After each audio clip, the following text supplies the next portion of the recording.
What do y'all know about Ultra Hand?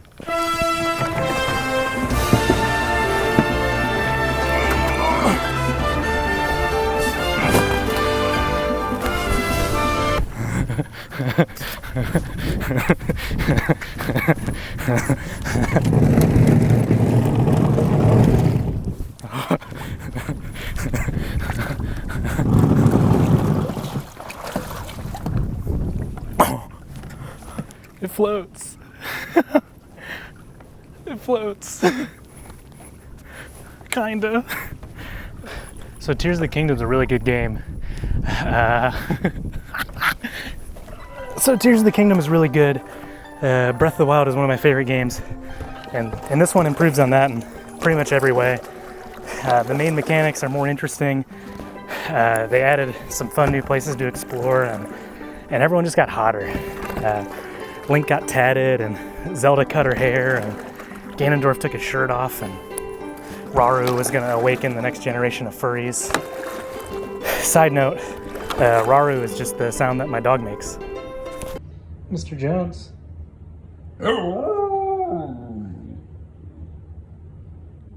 Yeah. Anyway, Tears of the Kingdom is one of my favorite, if not my favorite, open world games. And I think it excels as an open world game because its repetitive content is compelling, it goes bonkers mode, and it allows for DIY difficulty. If you're gonna make a big ass game, you better fill it with good ass content.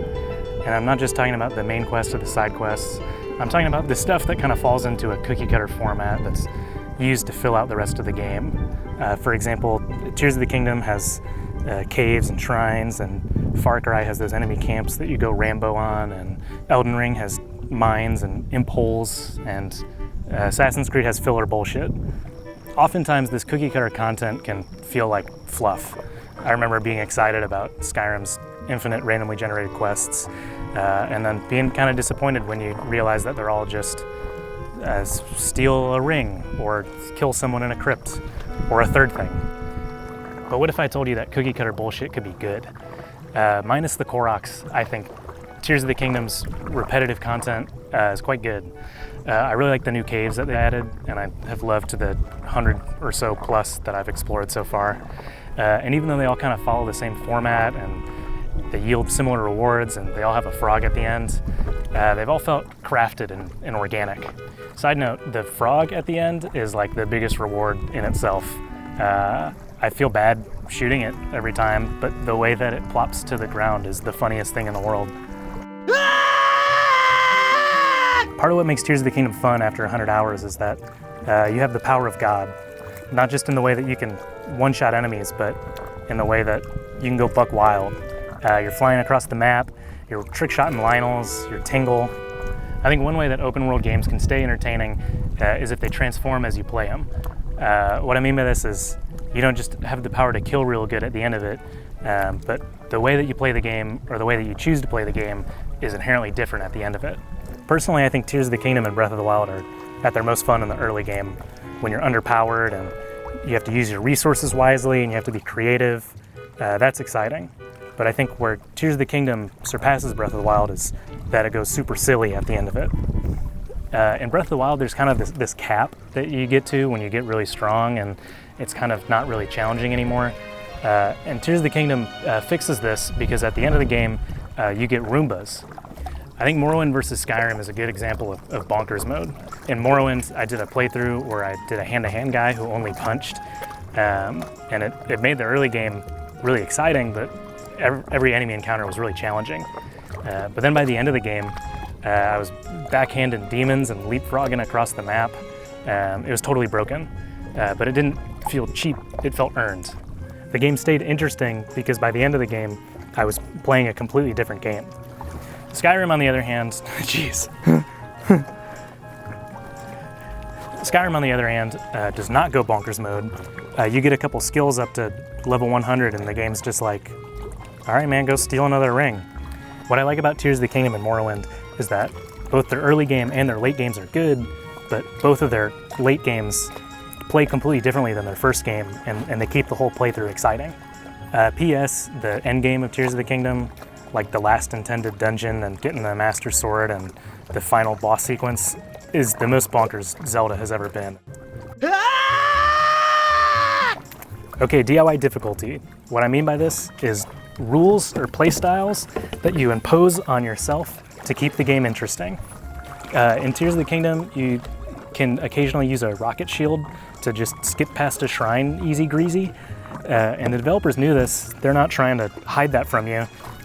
But if you make it a rule not to use the rocket shield, then you have just adjusted difficulty on your own terms and have made the game more interesting by your own standards.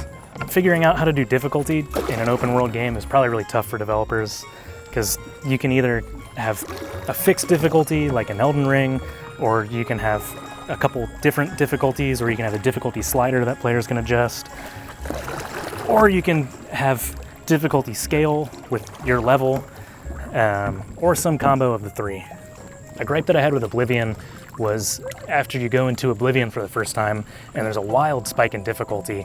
And I remember on my first playthrough, and admittedly I was a little bitty baby boy, I had to manually turn down the difficulty, and it just felt weird and it took me out of the experience. And compare that to something like Elden Ring, where you know when you're not supposed to be in an area because you get your ass whooped, and you know that you're not supposed to be there until you get good.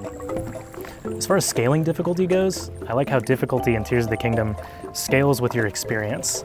Apparently there's an in-game experience tracker that moves up anytime you kill a big enemy or do it in a cool way, and that's what causes enemies to level up. It's not about how many heart containers you have, it's about how good at killing you are. I appreciate how they kept a few red Boko boys in every encounter, because one-shotting those, lets you still feel powerful. But I liked Tears of the Kingdom's scaling difficulty, but I didn't love it.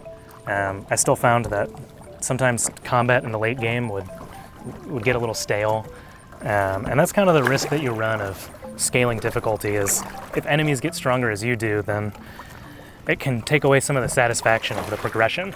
And this is where DIY difficulty comes in. If you want to make the game more challenging or more interesting, you can do it.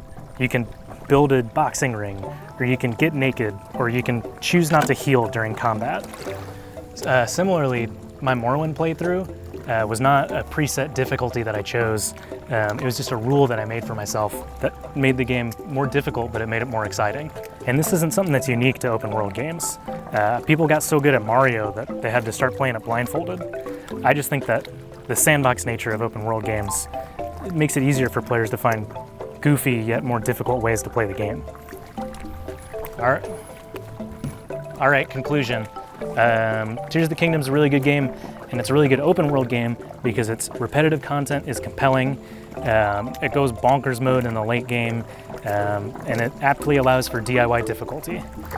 I would have loved to include more examples from more open world games, but I felt like that would have just bogged down the video with stuff that you guys probably already know. So if you want to talk about The Witcher or Red Dead or GTA or Bowser's Fury, let's chit chat in the comments. Okay, see ya.